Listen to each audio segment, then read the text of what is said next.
ओम। सांख्य दर्शन के प्रथम अध्याय के 47वें सूक्त तक हमने कल पाठ किया था और उस सूत्र में ये कहा गया था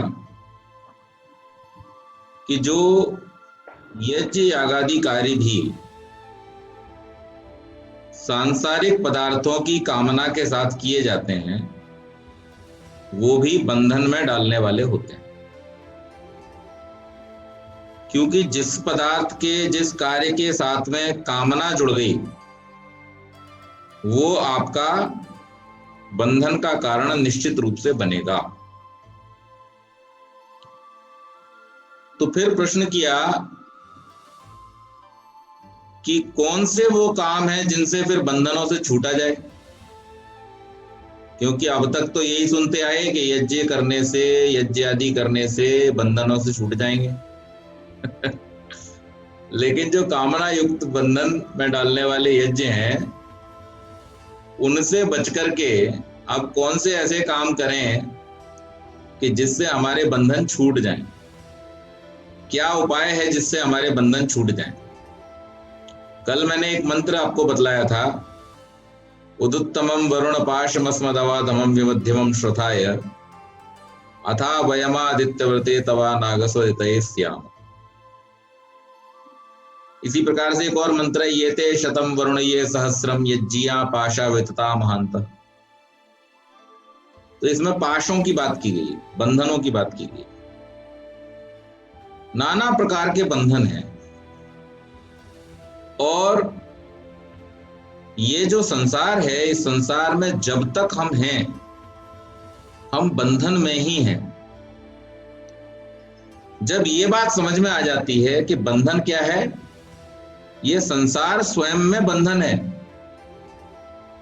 हमारा जो इस संसार में जन्म है ये हम कहां पर हैं? बंधन में ही हैं। बस इस बंधन में और बाकी के जो पशु पक्षी हैं उनके बंधन में थोड़ा सा फर्क है। यहां पर अपॉर्चुनिटी है निकल जाने की, वहां पर अपॉर्चुनिटी नहीं है। ये फर्क हमें समझना चाहिए। तो जो व्यक्ति इस फर्क को समझ लेता है और उसके अनुसार अपने जीवन के लक्ष्यों को निर्धारित करता है कि मैं अब आया सो आया, लेकिन इसके बाद में इस चक्कर में दोबारा ना पढ़ूं, इसके लिए जब प्रयास करता है तब वो मुक्ति को और मुक्ति के आनंद को प्राप्त करता है। तो प्रश्न किया कि यज्ञ याग आदि से नहीं होगा तो फिर कैसे होगा, क्या उपाय है? ये भी अगर अपुरुषार्थ है तो पुरुषार्थ फिर क्या है? तत्र प्राप्त विवेकस्यानावृत्ति अनुश्रुति, तत्र प्राप्त विवेकस्य अनावृत्ति श्रुति। जो प्राप्त विवेक अर्थात जिसको विवेक ख्याति हो गई है उसकी अनावृत्ति हो जाती है। ऐसा प्रमाण कहां से मिला? श्रुति से ऐसा प्रमाण मिला, अर्थात वेद से ऐसा प्रमाण मिला। कहां मिला प्रमाण? वेदाहमेतं पुरुषं महांतं आदित्यवर्णं तमसा परस्तात् तमेव विदित्वाति मृत्युमेति, तमेव विदित्वाति मृत्युमेति नान्यः पंथा विद्यते यनाय। उसको जान करके ही मैं मुक्त हो सकता हूं, इसके अलावा कोई दूसरा रास्ता है ही नहीं। नान्यः पंथा विद्यते यनाय, कोई दूसरा मार्ग नहीं है। तो वेद ने कह दिया, वेद से बड़ा प्रमाण और क्या? तो इसलिए यहां पर दर्शनकार कहते हैं कि आपको अगर वास्तव में छूटना है, दीर्घ काल के लिए छूटना है, कौन सा वाला छूटना? थोड़े समय वाला छूटना नहीं, दीर्घ काल के लिए हो। कितना है वो दीर्घ काल? मुक्ति के समय की हमने चर्चा की थी, 31 नील, 10 खरब, 40 अरब। छोटा मोटा समय नहीं है। तो इस समय को अगर हम अनंत काल भी कहते तो कोई बड़ी बात नहीं है, लेकिन हाँ उस समय के बाद फिर आना पड़ता है, तो इसलिए उसको अनंत नहीं कह सकते, आना तो वापस पड़ेगा। लेकिन इतना लंबा समय, अब देखिए हमारे जीवन में जिसको हम गोल्डन पीरियड कह के बुलाते हैं, वो गोल्डन पीरियड क्या होता है?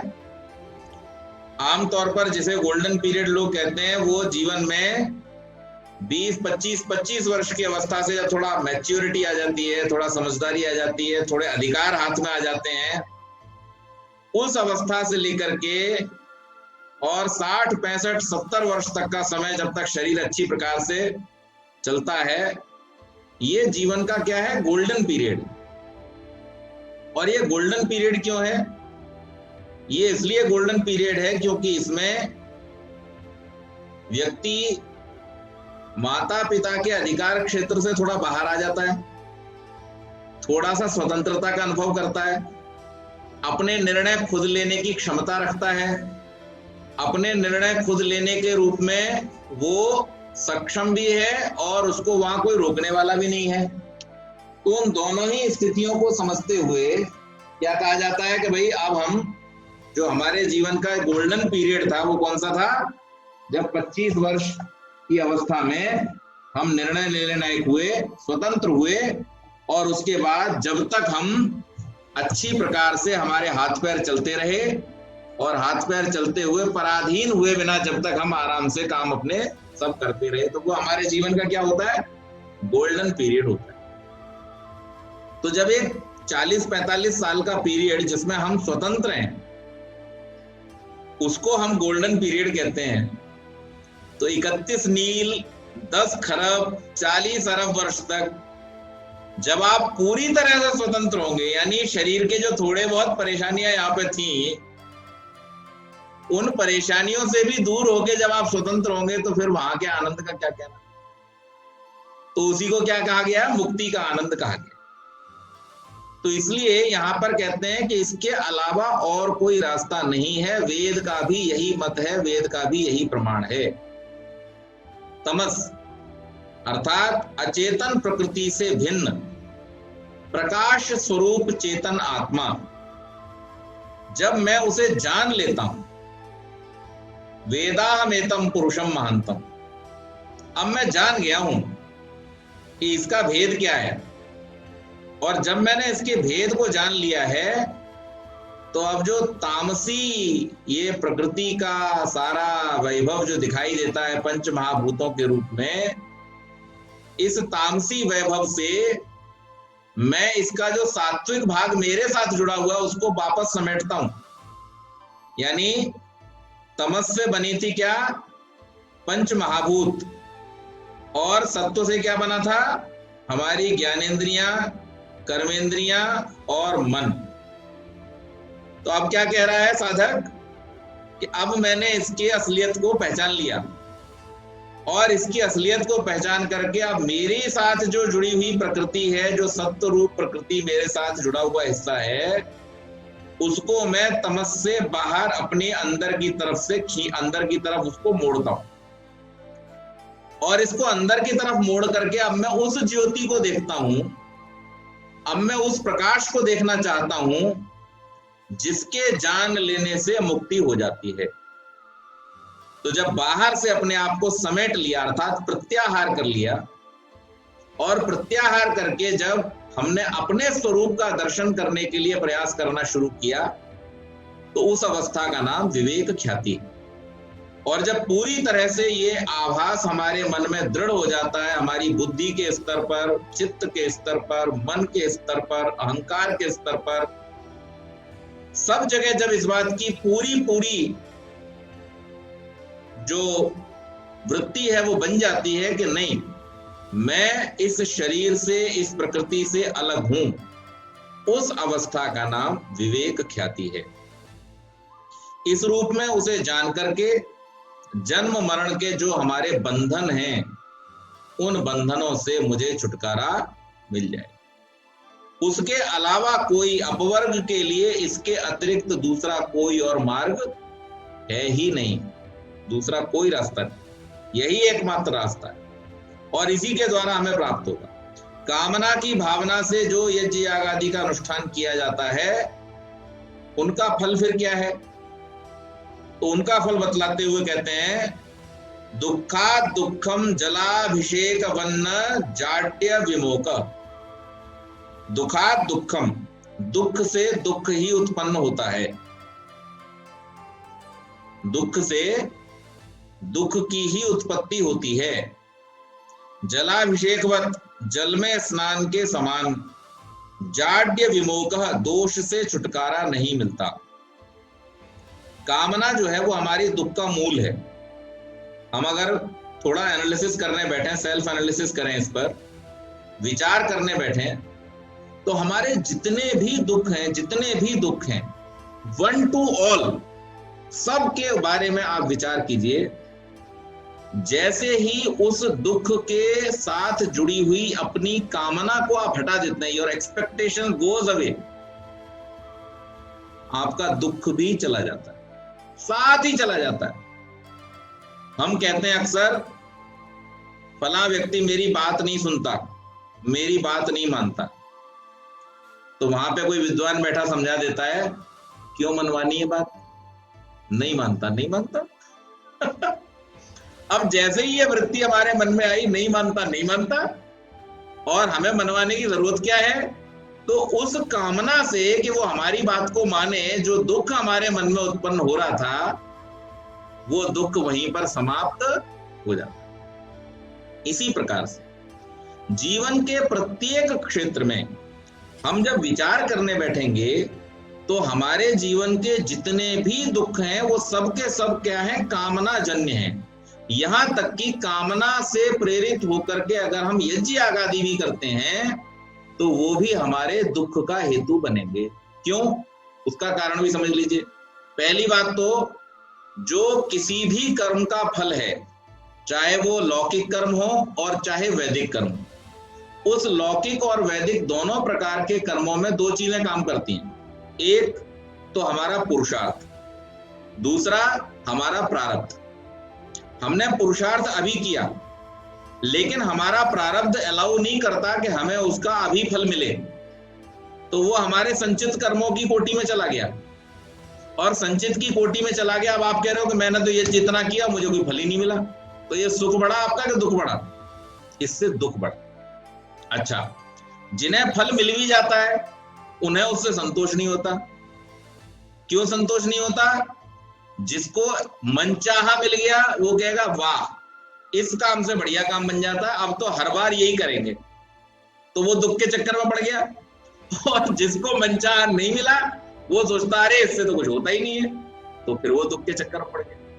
यानी कामना को लेकर के आप जितने भी काम संसार में करेंगे, सांसारिक पदार्थों की कामना को लेकर के, कामना तो उन्नति की भी है, कामना मुक्ति की भी है, लेकिन जो सांसारिक पदार्थों की कामना को लेकर के काम किए जाते हैं, वो कार्य सदैव ही दुख देने वाले होते हैं।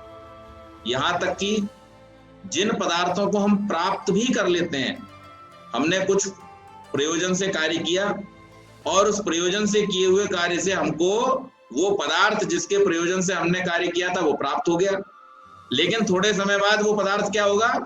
नष्ट होगा, तो फिर दुख उत्पन्न हो जाएगा।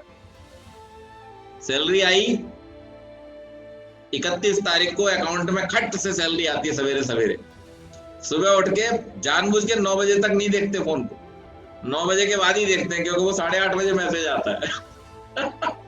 तो खटाक से आ गई। इस महीने तो 31 तारीख का संडे पड़ रहा है, तो आज 30 तारीख को ही आ गई।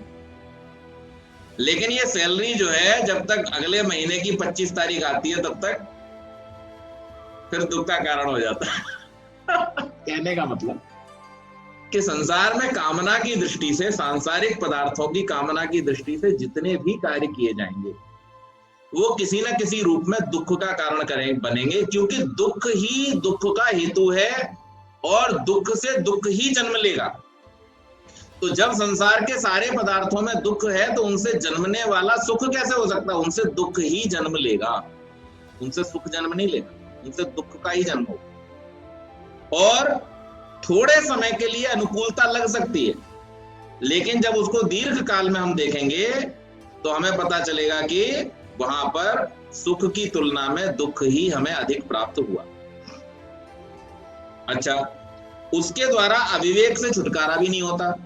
अब जिस अविवेक से हम छूटना चाहते हैं, जिससे मुक्त होना चाहते हैं, उसके द्वारा उस अविवेक से छुटकारा भी नहीं होता है।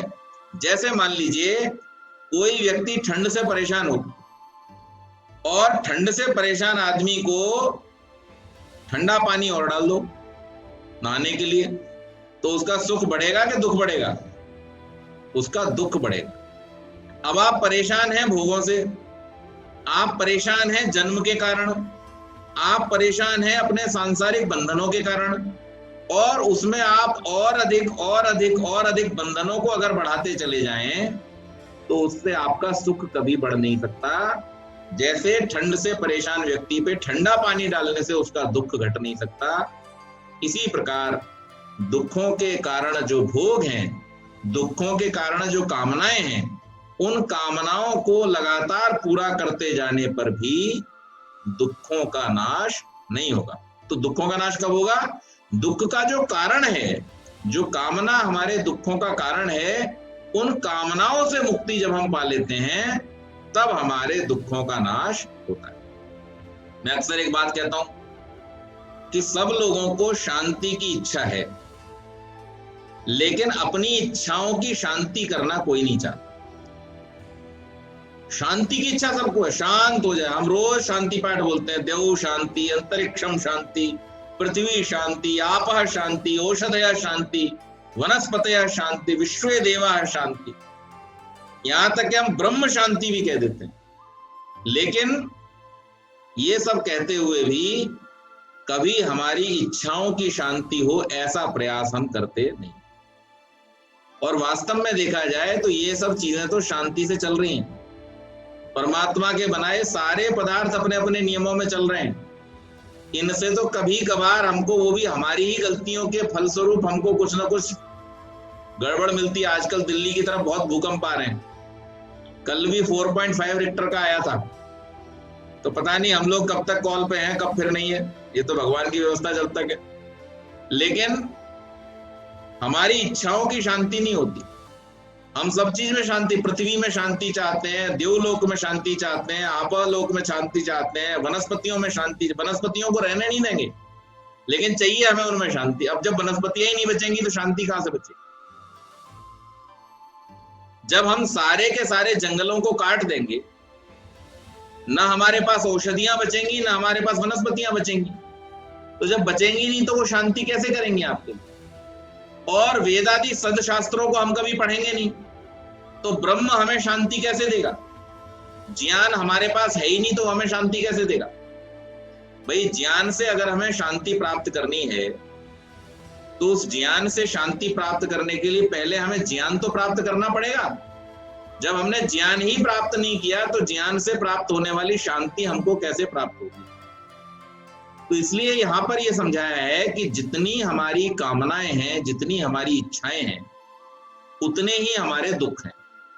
जैसे जैसे हम इच्छाओं से मुक्त होते जाते हैं, जैसे जैसे हम कामनाओं को छोड़ते जाते हैं, वैसे वैसे हमारे दुख भी स्वयं से छूटने शुरू हो जाते हैं। और जैसे बार बार, अब एक बार नहा करके मल छूट गया तो हमने सोचा आप ठीक है, एक बार नहा लिए, मल छूट गया, दोबारा नहा लेंगे, फिर तिबारा नहा लेंगे, रोज नहाते ही हम सब लोग। लेकिन जिस दिन न नहाए उस दिन तो फिर है तो मल ही मल, और तो उसमें कुछ है नहीं। तो ये सारा का सारा जो है वो निरंतर लगातार करते रहने पर भी आपके लिए दुख का कारण ही है। उसमें सुख अल्प समय का, नहा के आते हैं बस तभी फ्रेश होते हैं, उसके बाद थोड़ी देर बाद फिर शरीर में से वही दुर्गंध आना शुरू हो जाती है, वही परेशानी, पसीना। अब तो यहाँ गर्मी पड़ना शुरू होगी, ऐसा बुरा हाल होगा कि जरा आप बाहर निकले नहीं एयर कंडीशन से, बस आपको पसीने में लथपथ कर। ये सब जो कुछ भी है इसमें दुख ज्यादा है, सुख बहुत कम है, बहुत लिमिटेड है। इसीलिए जो दर्शन के पथ पर चलते हैं, जिनको अपनी अवस्था का पता चल गया है, जो साधक अपनी वास्तविक स्थिति को समझ गया है, जिसने वेदाहमेतम की बात को चरितार्थ कर लिया है, वो फिर इस अंधकार में दोबारा आना नहीं चाहता। वो यही चाहता, अच्छा कहते हम भी सब हैं कि हमारी मुक्ति हो जाए। हे ईश्वर दयानिधे भवत कृपया अनेन जपोपासनादि कर्मणा धर्मार्थ काम मोक्षाणाम सद्य सिद्धिर भवेन्न। धर्म अर्थ काम और मोक्ष की सद्य अभी आज इसी वक्त मुझे सिद्धि करा दो। तो परमात्मा ने सिद्धि कराने का रास्ता बता दिया आपको कि इस रास्ते पर अगर आप चलेंगे, ज्ञान के पथ पर अगर आप चलेंगे, तो आपको मोक्ष की सिद्धि होगी, और अगर आप नहीं चलेंगे तो आपको उसकी सिद्धि नहीं। काम्य कर्म न सही, लेकिन निष्काम कर्म तो अपवर्ग का उपाय हो सकते हैं, ऐसा प्रश्न फिर उठाया। तो काम्ये अकाम्येपि साध्यत्वा विशेषात्, काम्य और अकाम्य कर्मों में सांसारिक फल प्रदत्ता के समान होने से छुटकारा नहीं है। अब कोई लोग कहते हैं हम तो निष्काम कर्म करते हैं, तो वो निष्काम आपके लिए है, लेकिन उसका फल तो है, फल से तो छुटकारा नहीं है।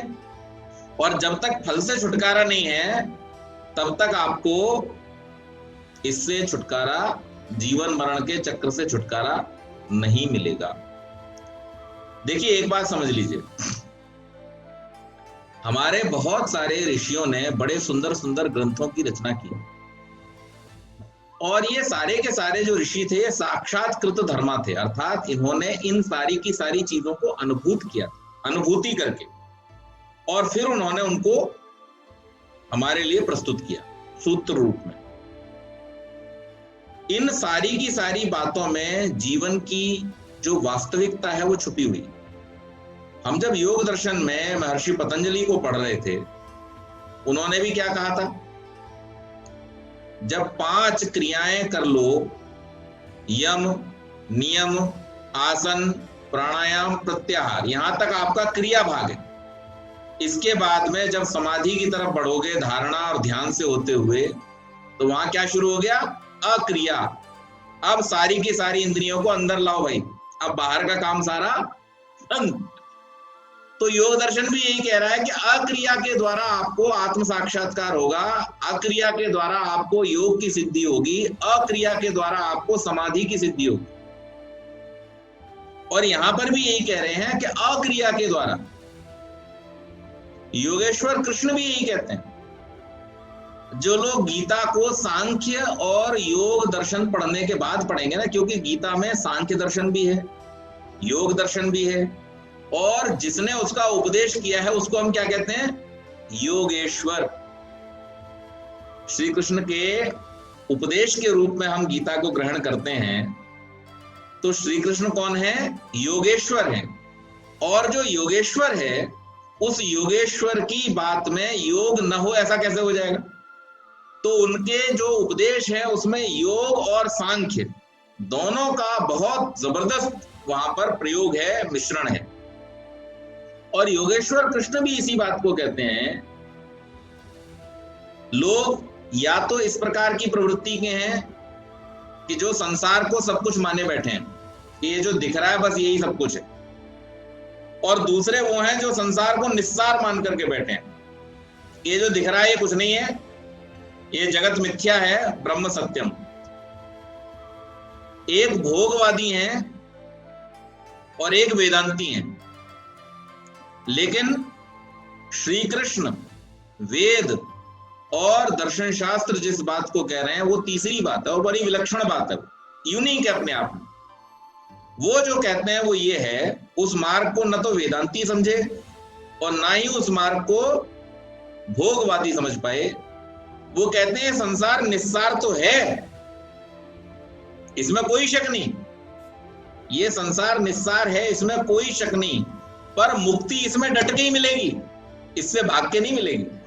कुर्वन्ने वेह कर्माणि जिजीविषेक्षतम समा एवं त्वयि नान्य थे तो उसने न कर्म लिप्यते नरे, कि 100 वर्ष तक कर्म करते हुए जीना, निकम्मों की तरह मत जीना, 100 वर्ष तक कर्म करते हुए जीना, और कर्म करते हुए जब तुम जियोगे तो ये कर्म ही तुम्हें कर्म के बंधनों से छुड़ा देगा। देखो कैसी अजीब बात है, कैसी विलक्षण बात कही। कर्म ही तुमको कर्म के बंधनों से छुड़ाएगा। अगर तुम अकर्मण्य हो गए तो तुम बंधन में पड़े रहोगे, बंधन से छूट नहीं पाओगे। तो श्री कृष्ण ये समझाने का प्रयत्न कर रहे हैं। श्री कृष्ण कहते हैं कि डटे तो इस संसार में रहना है, लेकिन इस संसार में डटे हुए ही अपने आप को समेट लेना है, अपने आप को विड्रॉ कर लेना है। और जब तुम अपने आप को समेट लोगे, अपने आप को विड्रॉ कर लोगे, तो इस संसार की जो जितनी भी पदार्थ हैं इन सबसे तुम्हें वैराग्य उत्पन्न हो जाए। और जब तुम्हें वैराग्य उत्पन्न हो जाएगा तब तुम्हें ख्याति, विवेक ख्याति उत्पन्न होगी, और उस विवेक ख्याति के द्वारा तुम मुक्ति को प्राप्त कर सकते। सांख्य दर्शन भी यही कह रहा है कि वेदाहमेतम पुरुषम महांतम।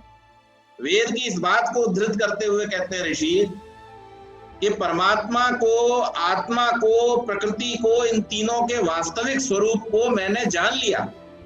अब जब मैंने जान लिया है तो अब मेरे सामने अंधेरे का कोई स्थान नहीं।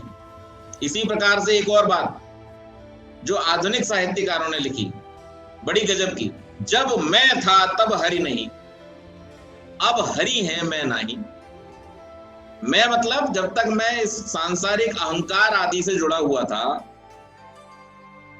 तब तक मुझे परमात्मा का साक्षात्कार होता ही नहीं था, अपने आत्मा का साक्षात्कार होता ही नहीं था। अब हरि है मैं नहीं, सब अंधियारा मिट गया जब दीपक देखा माही। हमने पिछले सूत्रों में पढ़ा था कि अगर हमें अंधकार को मिटाना है और प्रकाश करना है तो उसके लिए आप बड़े बड़े बुलडोजर चलवा दो, बड़ी बड़ी क्रेन लगा दो, उपाय सिर्फ एक ही है कि दिया जलाना पड़ेगा, प्रकाश को वहां पर लाना पड़ेगा। आप बड़ी से बड़ी मशीनों से प्रकाश नहीं कर सकते। प्रकाश आप कैसे करोगे? प्रकाश जिसका धर्म है उसके द्वारा ही होगा, वो किसी भी रूप में हो। अग्नि को आप विद्युत के रूप में लो, विद्युत बल्ब के रूप में लो, दिए के रूप में लो, किसी भी रूप में लो, लेकिन जब तक अग्नि नहीं होगी, जब तक प्रकाश नहीं होगा, तब तक आपका अंधकार भागेगा नहीं। और इसी को उल्टा कर दो, जैसे ही प्रकाश आएगा आपको अंधकार को भगाने की जरूरत नहीं पड़ेगी, वो अपने आप भाग जाएगा। उपनिषद में एक कथा आती है। कथा क्या आती है कि अंधेरा जो है वो प्रजापति के पास गया, अर्थात परमात्मा के पास गया शिकायत लेके। बोले साहब आपके राज्य में मेरे साथ बड़ा अन्याय हो रहा है। बोले अरे मेरे राज्य में अन्याय कैसे हो सकता है? बोले हाँ साहब हो रहा है। बोले बताओ क्या अन्याय हो गया, किसने अन्याय कर दिया? बोले जो सूर्य है, ये सूर्य मुझे रहने नहीं देता, जीने ही नहीं देता, मुझे परेशान करके रखा है, मेरे पीछे पड़ा रहता है, मुझे भगाता रहता है, जहां मैं जाऊं वहां भगाते रहता है, मुझे वहां से भगा देता है। अच्छा चलो हम बात करते हैं, आपकी इस समस्या का समाधान करेंगे। जब समस्या का समाधान करना था तो सूर्य को बुला लिया गया। सूर्य आए, सूर्य से प्रजापति ने पूछा भाई क्या परेशानी है, आपने इस अंधकार को क्यों परेशान कर रखा है? बोले कौन अंधकार? मैं तो जानता भी नहीं, मैंने परेशान कैसे कर रखा? बोले अरे सुबह शिकायत लेके आया आपकी कि आप उसे जीने नहीं दे रहे हो। बोले साहब बुला लो, आमने सामने बात करवा दो। अब बोलो आमने सामने हो सकता है कभी? जहां प्रकाश हो वहां अंधकार आ ही नहीं सकता, उसको भगाने की जरूरत ही नहीं है। जैसे ही प्रकाश होता है वहां से अंधकार स्वयं ही भाग जाता है।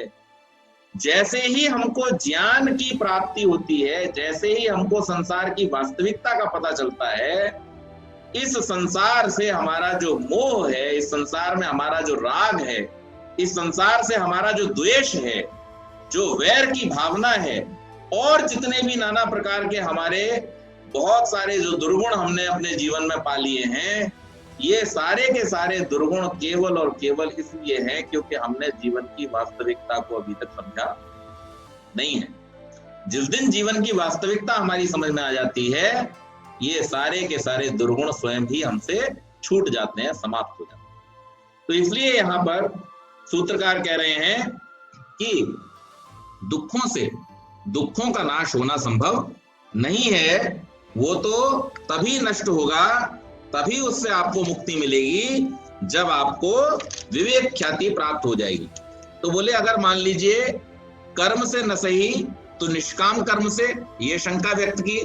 तो वहां पर सूत्रकार कहते हैं काम्ये अकाम्ये भी साध्यत्वा विशेषात्, कामना हो कि निष्काम हो, दोनों ही प्रकार के कर्म जो हैं वो बंधन में डालने वाले हैं।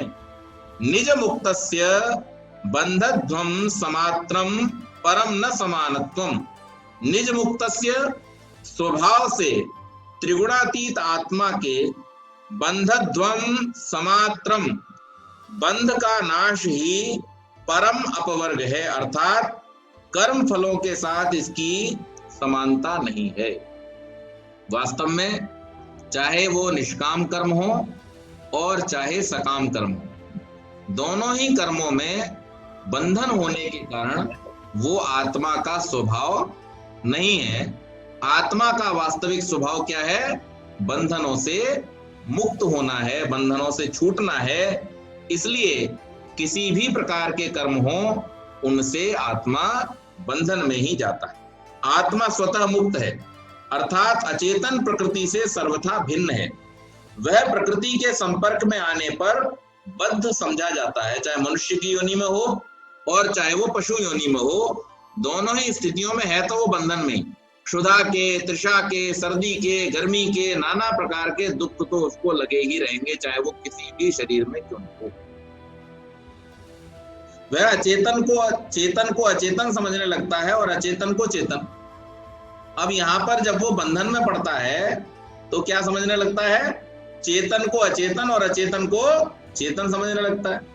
और इसके कारण से, इस अविवेक के कारण से नाना प्रकार के ऐसे कर्म करने लगता है जिनसे वो और ज्यादा फंसता चला जाता है, बंधन में पड़ता चला जाता है। जब समाधि भावना से आत्मा अपने चेतन स्वरूप का साक्षात्कार करता है और प्रकृति के अचेतन स्वरूप को पहचान लेता है, उस समय अविवेक की भावना नष्ट हो जाती है, क्योंकि प्रकृति और पुरुष के विवेक का ज्ञान उसको रहने नहीं देता।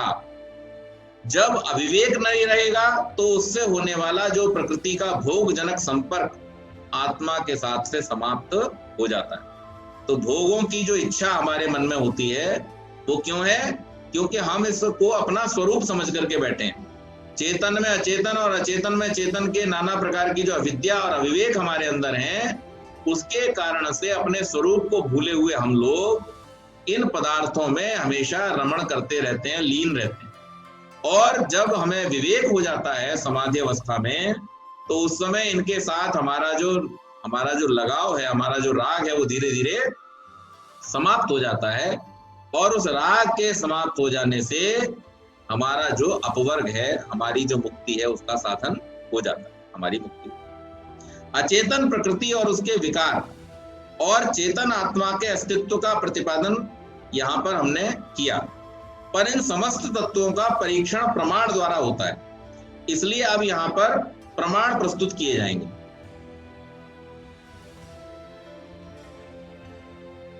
द्वयोरेकतरस्य वाप्य सन्निकृष्टार्थ परिच्छित्तिः प्रमा तत्साधकतमं यत्तत् त्रिविधं प्रमाणम। द्वयोः दोनों, बुद्धि और आत्मा, अपि वा अथवा एक तरस्य दोनों में से एक आत्मा को असन्निकृष्टार्थ परिच्छित्ति पूर्व अज्ञात अर्थ का अवधारण होना प्रमा है। तत्साधकतम यत उसका जो अतिशय साधक है, तत् त्रिविधम प्रमाणम वह प्रमाण तीन प्रकार का होता है। अब प्रमाण की बात करेंगे। जिस अर्थ को हमने अभी तक नहीं जाना उसका अवधारण, असन्निकृष्टार्थ परिच्छित्ति अर्थात जिस अर्थ को हमने अभी तक नहीं जाना है उस अर्थ का जो अवधारण है अर्थात निश्चयात्मक ज्ञान है वो प्रमा कहलाता है। चाहे यह प्रमा आत्मा और बुद्धि दोनों को हो अथवा दोनों में से एक आत्मा को, उस प्रमा का जो साधकतम है अर्थात उत्कृष्ट साधन है जिसके तत्काल अनंतर प्रमा की उत्पत्ति हो जाती है, वह प्रमाण कहलाता है। और यह प्रमाण 3 प्रकार का होता है, प्रत्यक्ष, अनुमान और शब्द। योग में भी हमने 3 प्रमाणों को पढ़ा था।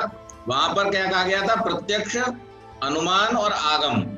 यहां पर क्या कहा गया है? प्रत्यक्ष, अनुमान और शब्द, जिसके द्वारा आत्मा को निश्चयात्मक ज्ञान हो जाता है, उसको क्या कहते हैं हम? प्रमाण कहते हैं। जब तक संदिग्ध है तब तक वो प्रमाण नहीं है। कोर्ट में जो सबूत पेश किए जाते हैं, उन सबूतों पर जब तक सवाल उठता रहेगा, क्रॉस क्वेश्चनिंग होती रहेगी, तब तक वो प्रमाण नहीं है। जब निश्चय हो गया कि नहीं, हाँ ऐसा ही हुआ था और ये बात सत्य है, जब वो सिद्ध हो जाती है तब वो क्या बन जाती है?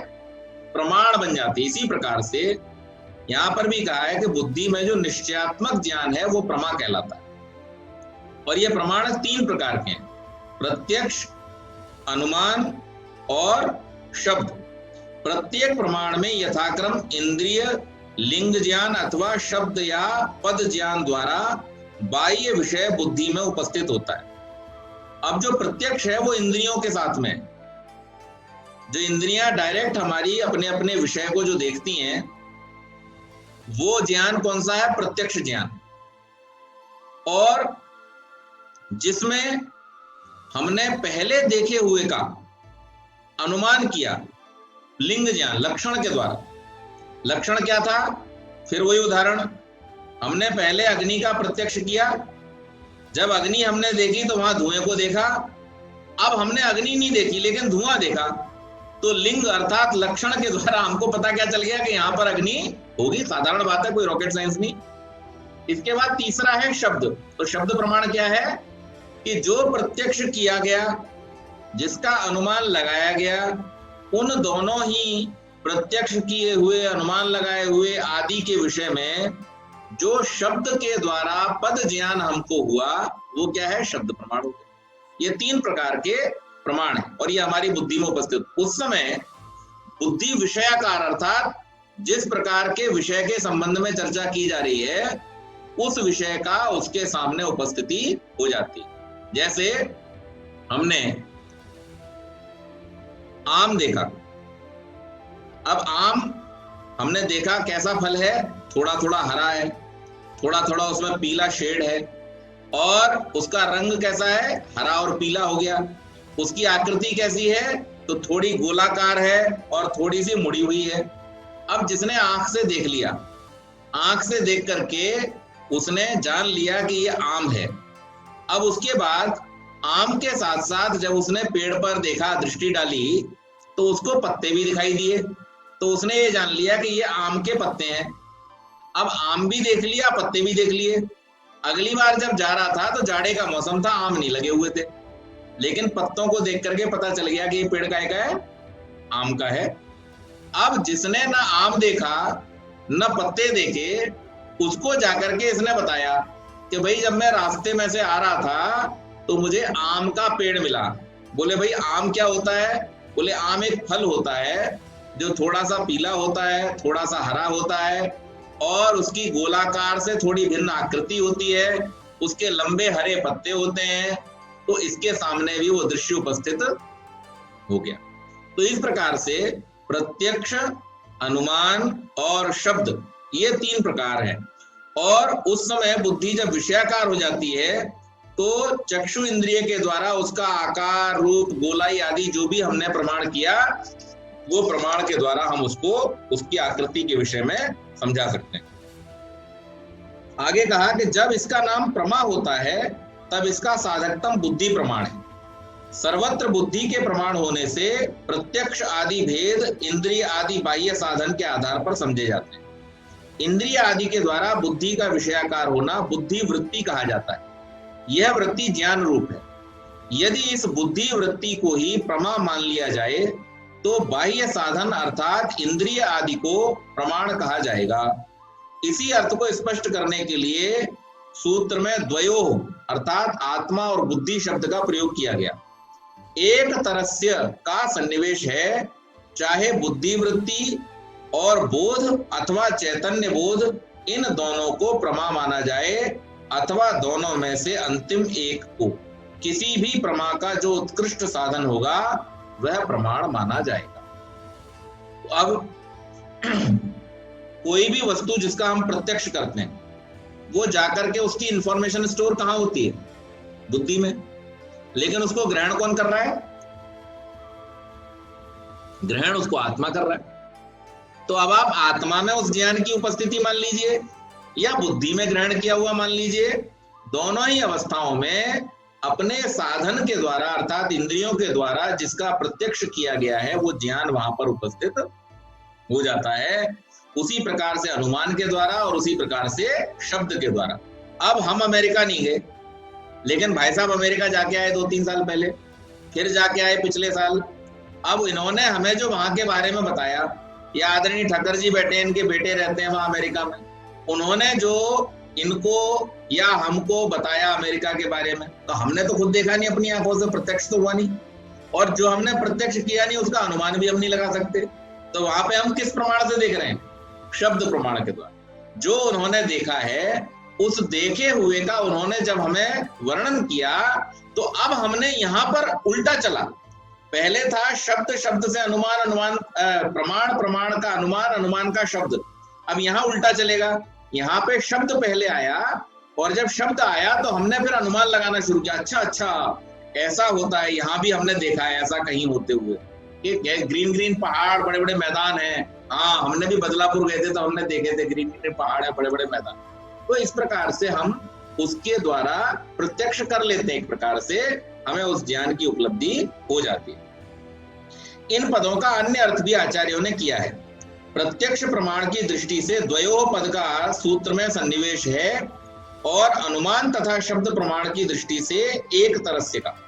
प्रत्यक्ष प्रमाण में दो वस्तुओं का वर्तमान अस्तित्व आवश्यक है, इंद्रिय और अर्थ। बुद्धि का अस्तित्व प्रत्येक प्रमाण के लिए समान है। प्रत्यक्ष में इंद्रिय तथा अर्थ विशेष हैं, उनका अस्तित्व प्रत्यक्ष के लिए आवश्यक है। इस प्रकार इंद्रिय और अर्थ के संबंध द्वारा जो पहले से अनधिगत अर्थ का निश्चयात्मक ज्ञान होता है वह प्रमाण है। इसी प्रकार अनुमान में एक लिंग ज्ञान तथा शब्द पद का ज्ञान होना आवश्यक है। इसके द्वारा अतीत अनागत अर्थ का भी बोध होता है, जो बोध के समय वर्तमान नहीं है। इसलिए एक के अस्तित्व ही में जो अनधिगत अर्थ का अवधारण होता है वह भी प्रमाण है। इस प्रकार तीनों प्रमाणों का इस सामान्य प्रमाण लक्षण में समावेश हो जाता है। अब यहाँ पर एक और मत है आचार्यों का, वो ये कहते हैं कि यहाँ जो द्वयो शब्द है, उस द्वयो शब्द का अर्थ जो है वो आत्मा और बुद्धि के लिए न करके किसके लिए किया गया है? जो दो कैटेगरी के यहाँ पर प्रमाण है। और दो कैटेगरी के प्रमाण कौन से हैं? एक तो है प्रत्यक्ष, वो एक कैटेगरी में है, और दूसरा है अनुमान और शब्द, जो दूसरी कैटेगरी में आते हैं। प्रत्यक्ष के लिए इंद्रिय और उसके अर्थ का होना आवश्यक है। जैसे जीभ से आपको रस का पान करना है, रस का प्रत्यक्ष करना है, तो रस होना तो चाहिए। जीभ से अगर आपको रस का प्रत्यक्ष करना है तो जीभ भी होनी चाहिए और रस भी होना चाहिए। आंख से अगर आपने पहाड़ का प्रत्यक्ष करना है तो आंख भी होनी चाहिए और पहाड़ भी होना चाहिए। इसीलिए दूसरे दर्शन में परिभाषा क्या है? इंद्रिय सन्निकर्षोत्पन्नम ज्ञानम, इंद्रिय के सन्निकर्ष से उत्पन्न होने वाला ज्ञान प्रत्यक्ष कहलाता है। तो यहाँ पर कह रहे हैं कि प्रत्यक्ष के लिए तो दोनों चीजों की आवश्यकता है, विषय भी होना चाहिए, अर्थ भी होना चाहिए और इंद्रिय भी होनी चाहिए। लेकिन अनुमान में इसकी आवश्यकता नहीं है। अनुमान में पदार्थ है कि नहीं है, और इसीलिए भूत और भविष्य के विषय में अनुमान लगाया जाता है। भविष्य में किसी पदार्थ की परिणति कैसे होगी, आज नहीं है, अभी नहीं है, लेकिन ये पदार्थ आगे चल के इसकी परिणति क्या होगी। ये जो हरा हरा आम है, अनुमान पहले प्रत्यक्ष किया था कि आम जब पक जाता है कुछ समय बाद तो पीला हो जाता है। तो अब मैंने अनुमान लगा लिया कि ये जो हरा आम लटक रहा है अभी कच्चा है, अब ये आगे चल करके पक जाएगा। या फिर पका हुआ पीला आम लगा देखा तो उससे मैंने अनुमान लगा लिया अतीत का कि पहले ये निश्चित रूप से हरा रहा होगा, अब पक गया है इसलिए पीला हो गया। तो ये अनुमान के समय में उस आम का हरा या पीला होना आवश्यक नहीं है। तो वहां पर केवल एक चीज, इसी प्रकार से शब्द है, शब्द में भी केवल पद ज्ञान की आवश्यकता है कि उन्होंने जो बता दिया आपको उससे ही ज्ञान का अनुमान हो जाएगा, आपको वहां पर विषय की उपस्थिति होने की आवश्यकता नहीं होती है। तो इस प्रकार से ये प्रमाणों के विषय में यहां पर बतलाया है। तत्सिद्धौ सर्वसिद्धेर्नाधिक्य सिद्धि, तत्सिद्धौ यानी त्रिविध प्रमाण की सिद्धि में सर्वसिद्धे सब पदार्थमार्थ की सिद्धि हो जाने से आधिक्य सिद्धि, अधिक प्रमाण की सिद्धि नहीं। त्रिविध पदार्थों की अब तीनों प्रकार के प्रमाण जो हैं, इन प्रमाणों की सिद्धि जब होती है तो हम इसके द्वारा समस्त पदार्थों को जान लेते हैं। कौन कौन से पदार्थ? वो पदार्थ जो हमने अभी देख रहे हैं, वो पदार्थ जो हमने पहले देखे हुए हैं, और वो पदार्थ जो हमने ना अब देखे हैं ना तब देखे हैं, जिनके बारे में हमने केवल सुना है। तीन ही प्रकार के तो पदार्थ हैं। पहले पदार्थ कौन से हैं? जो हमने खुद देखे, हमने खुद जिनका अनुभव किया इंद्रियों के सन्निकर्ष से। दूसरे पदार्थ वो हैं कि जिनको हमने पहले अनुभव किया था, उनके आधार पर हमने उनका अब अनुमान लगा लिया। अब वो पदार्थ नहीं रहे लेकिन उनका अनुमान लग गया कि हाँ ये ऐसे पदार्थ रहे होंगे। और तीसरे वो हैं कि जो हमने न देखे न जिनका हम अनुमान लगा सकते हैं, लेकिन हमने किसी और के द्वारा देखे और अनुमान लगाए जाने के कारण से उनको सुन करके जान लिया। तो इस प्रकार से तीन प्रमाणों के द्वारा सब प्रकार के अर्थों का ज्ञान हमको हो जाता है, जिसकी सिद्धि के लिए त्रिविध प्रमाणों से अतिरिक्त किसी प्रमाण की आवश्यकता नहीं होती। इसलिए तीन प्रमाणों से अधिक प्रमाण मानना अनावश्यक है। अब जैसे यहां पर एक और दर्शन में 8 प्रमाण गिने गए, लेकिन अगर हम वास्तविक दृष्टि से देखें तो प्रत्यक्ष, जिसे हमने अपने इंद्रियों के सन्निकर्ष से जाना, दूसरा उसके आधार पर हमने अनुमान लगाया। अब इसके बाद जो प्रमाण है वो सब शब्द प्रमाण के अंतर्गत आते हैं। कैसे? अगले 5 जो प्रमाण है वो क्या है? शब्द के बाद में ऐतिह्य, अर्थापत्ति, संभव, अभाव। तो प्रत्यक्ष, अनुमान, उपमान, शब्द, ऐतिह्य, अर्थापत्ति, संभव और अभाव, ये 8 प्रमाण माने गए हैं। अब इन 8 प्रमाणों में अगर हम प्रत्यक्ष को देखें तो प्रत्यक्ष तो अपने आप में अर्थ और इंद्रिय दोनों की उपस्थिति में होता है, तो सबसे ज्यादा अनुकूल प्रमाण प्रत्यक्ष को ही माना गया, सबसे ज्यादा पुष्ट प्रमाण प्रत्यक्ष को ही माना गया है। उसके बाद में प्रत्यक्ष किए हुए का अनुमान होता है। जो अनुमान हम लगा सकते हैं उसकी उपमा भी दे सकते हैं कि हाँ ठीक है ऐसा भी रहा होगा, हो सकता है, हमने भी देखा था एक बार, ऐसा हो सकता है। किसी ने आकर के कहा कि कल तो चंद्रमा एकदम पीले रंग का था। बोले हाँ हाँ हमने भी देखा था, पिछली पूर्णिमा को उगते समय पीले रंग का ही होता है। तो अनुमान लगा लिया, अनुमान से उपमा भी दे दी। कैसा पीला था? तो पीली कोई और वस्तु भी देख रखी थी, ये पीले रंग का जैसा गुब्बारा होता है ऐसा दिखाई दे रहा था, या शाम के समय ढलता हुआ जैसा हल्का हल्का पीला सूर्य दिखाई देता है ऐसा चंद्रमा दिखाई दे रहा था। तो जिसका प्रत्यक्ष किया था उसकी उपमा भी दे सकते हैं कि हाँ इसकी उपमा से ये हमको समझ में आ जाएगा। फिर शब्द जो हमने अभी सुना वो शब्द है। जो पिछले हुए घटनाओं के बारे में जो हमने शब्द सुना वो ऐतिह्य अर्थात इतिहास है। इस इतिहास के द्वारा, अनुमान के द्वारा, प्रमाण के द्वारा, अनुमान और उपमान के द्वारा जो ज्ञान प्राप्त हुआ, उससे हमने अभी सुने हुए शब्दों का जो अर्थ निकाला वो अर्थापत्ति प्रमाण है। जैसे हम कई बार व्याख्यान के बीच में भी कहते हैं कि बिना दीपक के, बिना प्रकाश के अंधेरा नहीं जाएगा। इसका अर्थापत्ति क्या हो जाएगी कि अंधेरे को हटाने के लिए प्रकाश की आवश्यकता है, ये अर्थापत्ति हो गई। तो ज्ञान वही है, हमने अंधेरे को प्रकाश के आते ही हटते हुए देखा तो उससे हमने अर्थापत्ति लगा ली। शब्द सुना, शब्द के अर्थ को समझ लिया, उससे अर्थापत्ति लगा ली कि इसका मतलब ऐसा भी हो सकता है। फिर संभव और अभाव, किसी चीज का होना संभव है, किसी चीज का न होना अभाव है। तो संभव और अभाव ये 2 प्रकार के प्रमाण और होते हैं। इस प्रकार से कुल मिला के कितने प्रमाण हो गए?